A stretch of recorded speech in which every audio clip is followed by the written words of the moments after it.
Hello dear students, कैसे हैं आप सब। आप सबका आपके अपने YouTube चैनल लक्ष्य ट्यूटोरियल्स पर मैं नित्यानंद मिश्रा हार्दिक स्वागत करता हूं।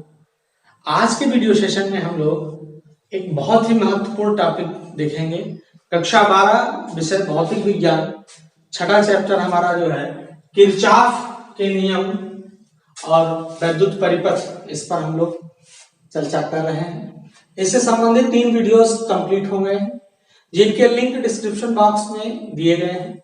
आप उन वीडियो को अगर देखना चाहें तो आप वहां से देख सकते हैं। आज का टॉपिक स्टार्ट करते हैं। आज का जो टॉपिक है वो है wheat stone bridge. Wheat stone bridge ये एक ही में है, क्यों है अभी बताते हैं इसको। स्टोन ब्रिज क्या होता है? व्हीट स्टोन ब्रिज, इसको व्हीट स्टोन ब्रिज क्यों कहा गया? ये किस नियम पर आधारित है? ये इसको कहां से, मतलब इसको कैसे सॉल्व किया गया, इसको कैसे बनाया गया? सर्वप्रथम तो व्हीट स्टोन ब्रिज जो है वो प्रोफेसर व्हीट स्टोन, ये इंग्लैंड के प्रोफेसर थे। इन्होंने अज्ञात प्रतिरोध को ज्ञात करने की एक व्यवस्था बनाई और जिसको नाम दिया व्हीट स्टोन ब्रिज। आप समझ गए होंगे, अज्ञात प्रतिरोध को ज्ञात करने की एक व्यवस्था है जिसको व्हीट स्टोन ब्रिज कहा जाता है। क्योंकि इन्होंने प्रोफेसर इंग्लैंड के प्रोफेसर व्हीट स्टोन ने इसे बनाया, इसलिए उन्होंने अपने ही नाम पर इसको क्या रख दिया, व्हीट स्टोन ब्रिज या व्हीट स्टोन सेतु कहते हैं। ठीक है, अब इसमें क्या होता है, रचना में क्या है? प्रतिरोधों की एक ऐसी व्यवस्था जिसके द्वारा अज्ञात चालक का प्रतिरोध ज्ञात किया जाता है, व्हीट स्टोन ब्रिज कहते हैं या कहलाता है। व्हीट स्टोन ब्रिज में क्या होता है, इसमें 4 प्रतिरोध एक समांतर चतुर्भुज या एक वर्ग, कुछ भी कह लीजिए आप, एक समांतर चतुर्भुज या एक वर्ग की भुजाओं के अनुदिश श्रेणी क्रम में जुड़े होते हैं। ए बी सी डी, फिर ए पॉइंट पर आ जाइए। तो इस तरीके से ये पूरा क्या बन रहा है, एक समांतर चतुर्भुज बन रहा है जिसमें AB भुजा के अनुदिश P प्रतिरोध, BC भुजा के अनुदिश Q प्रतिरोध और CD भुजा के अनुदिश S प्रतिरोध और DA भुजा के अनुदिश R प्रतिरोध श्रेणी क्रम में जुड़े हुए हैं। ये हो गया। यहां पर थ्योरी में लिखी है 4 प्रतिरोधों का को एक समांतर चतुर्भुज की भुजाओं के अनुदिश जोड़ा जाता है। इसके एक विकर्ण के अनुदिश वैद्युत चल, एक विकर्ण, इसका एक विकर्ण ले लिया। देखिए A और C क्या है, इसका विकर्ण है, तो बाहर की ओर हमने बनाया एक विकर्ण के अनुदिश एक वैद्युत सेल E और एक कुंजी Q1 जोड़ दी जाती है और दूसरे विकर्ण के अनुदिश एक धारामापी, धारामापी क्या होता है, गैल्वानोमीटर जिसको हम इंग्लिश में कहते हैं, और एक कुंजी जोड़ दी जाती है। इतना इसका अरेंजमेंट है। बहुत ज्यादा थ्योरी राइट करने की आपको जरूरत नहीं, एग्जाम में जितना लिखा है उतना पर्याप्त है, बस इसको आप समझिए। देखिए, एक विकर्ण के अनुदिश क्या किया गया, वैद्युत सेल और कुंजी K1 जोड़ी गई और दूसरे विकर्ण के अनुदिश जो है आपका गैल्वानोमीटर और कुंजी K2 जोड़ी गई है। गैल्वानोमीटर धारामापी और अमीटर में क्या अंतर होता है? अमीटर जो है वो धारा को, केवल धारा को मापता है और जो धारामापी है गैल्वानोमीटर है जिसको हम कहते हैं, वो धारा को मापता है धारा की दिशा के साथ साथ, धारा की दिशा के साथ साथ। तो यहां पर गैल्वानोमीटर यहां पर लगाया गया है परिपथ में और फिर इसके बाद इसमें धारा का प्रवाह कराया गया। परिपथ में जो प्रवाहित होने वाली कुल धारा है वो I है और I बिंदु A पर जाकर के भुजाओं में विभाजित हो जाती है और भुजाओं में विभाजित होने के पश्चात जो P A B और B C भुजा है उसमें धारा I1 ऊपर की ओर बहती है और धारा I2 A D और D C में बहती है। ये जो बीच का प्रतिरोध, बीच का जो सर्किट बनाया गया है, वैद्युत परिपथ बनाया गया है, इसमें गैल्वानोमीटर में हम ये प्रयोग है, गैल्वानोमीटर में इसको धारा के विच्छेद को हम शून्य कर देते हैं। धारा का विच्छेद का शून्य माने इस परिपथ में कोई धारा प्रवाहित नहीं हो रही है, इस परिपथ में कोई धारा प्रवाहित नहीं हो रही है, तो उसको हम क्या कहते हैं, शून्य विच्छेद की स्थिति कहते हैं। क्या कहते हैं? शून्य विच्छेद की स्थिति कहते हैं। इसका सिद्धांत यह है, कहीं कहीं पर बुक्स में लिखा हुआ है, ठीक, इसका सिद्धांत है ये कि समांतर चतुर्भुज की दो भुजाओं के संगत प्रतिरोधों का अनुपात समांतर चतुर्भुज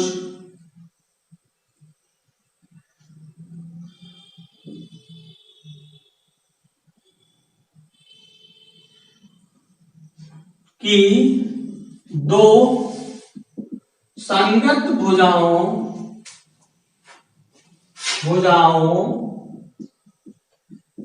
का अनुपात शेष दो भुजाओं, समांतर चतुर्भुज की दो संगत भुजाओं के प्रतिरोधों का अनुपात कर लीजिए, के प्रतिरोधों का अनुपात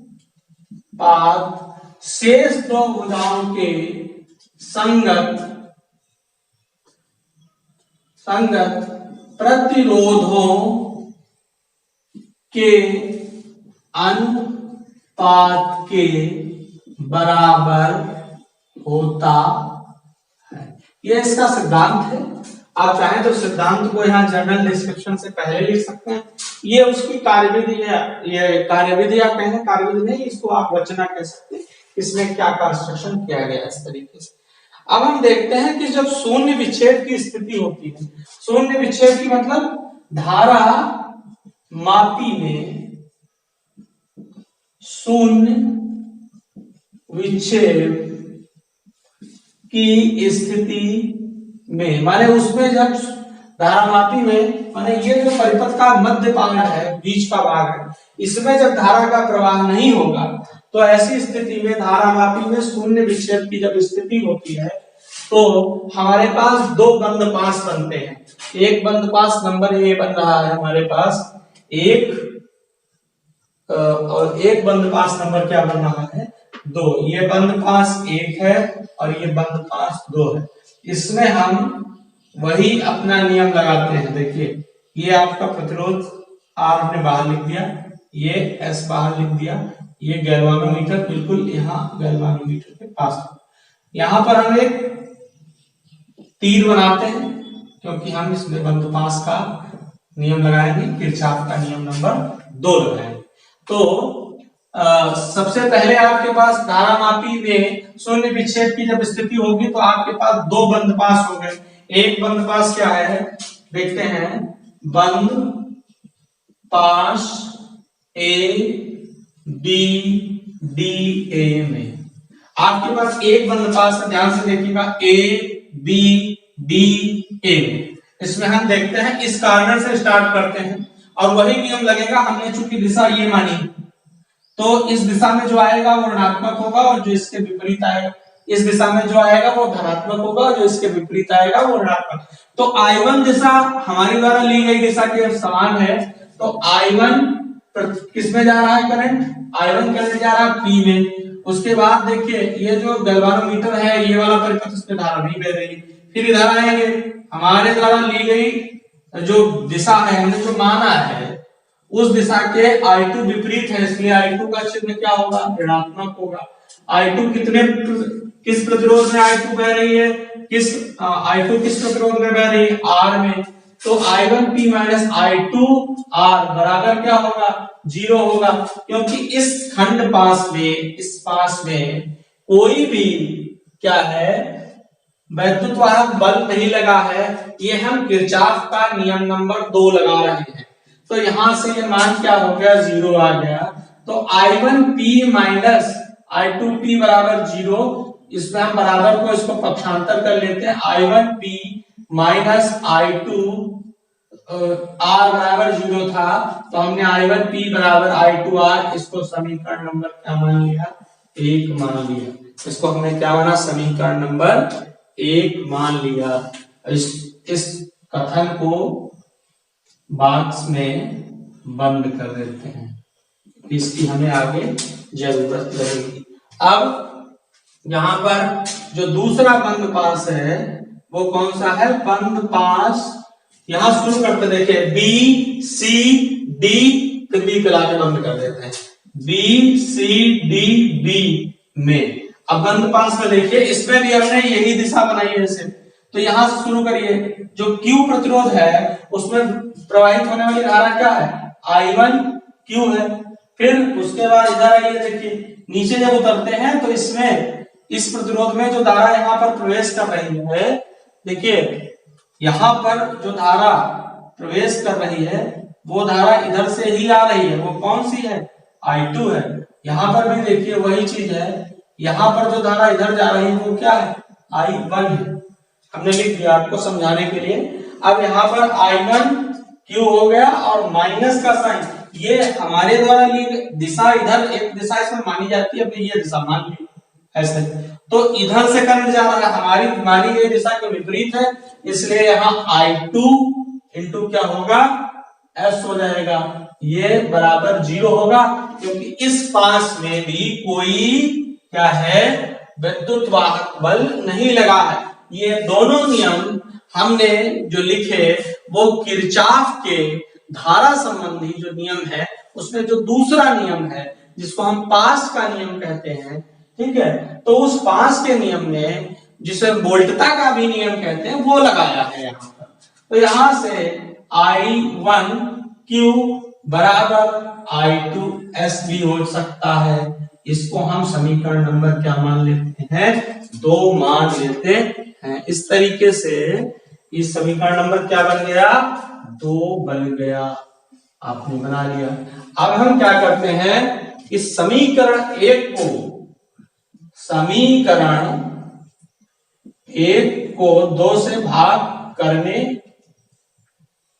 से, अगर समीकरण 1 को 2 से भाग कर देंगे तो I1P अपान I1 Q, लेफ्ट लेफ्ट को भाग करेंगे, ठीक है ना, बराबर I2 R अपान I2 S करने से ये I1 कैंसिल, I2 कैंसिल, तो बचा क्या कि P बाई Q बराबर R बाई S।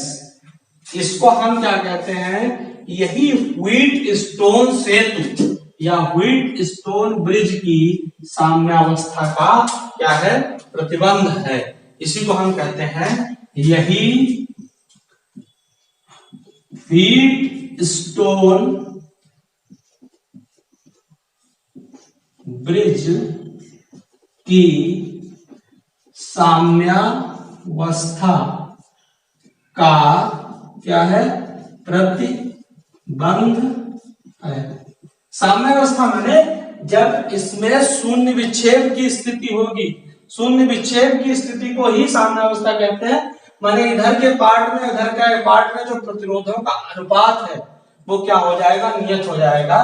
तो समांतर चतुर्भुज की, देखिए समांतर चतुर्भुज की 2 संगत भुजाएं, ये 2 भुजाएं ले लीजिए, तो संगत भुजाओं का अनुपात इसके और इसके अनुपात की क्या होगा, 2 संगत भुजाओं का अनुपात शेष 2 भुजाओं के संगत प्रतिरोधों के अनुपात के बराबर होगा। समांतर चतुर्भुज की 2 संगत भुजाओं के प्रतिरोधों का अनुपात शेष 2 भुजाओं के संगत प्रतिरोधों के, शेष 2 संगत भुजाओं के प्रतिरोधों के, यहाँ पर जो संगत शब्द है शेष 2, मतलब शेष 2 संगत भुजाओं के, शेष 2 संगत भुजाओं के प्रतिरोधों के अनुपात के बराबर होता है।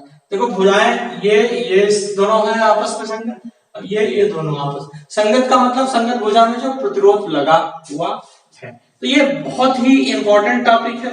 यही किरचॉफ के नियम पर आधारित जो अंकित प्रश्न हैं उनको हल करने का ये क्या बना रहा है, अब बेस आपका बन रहा है।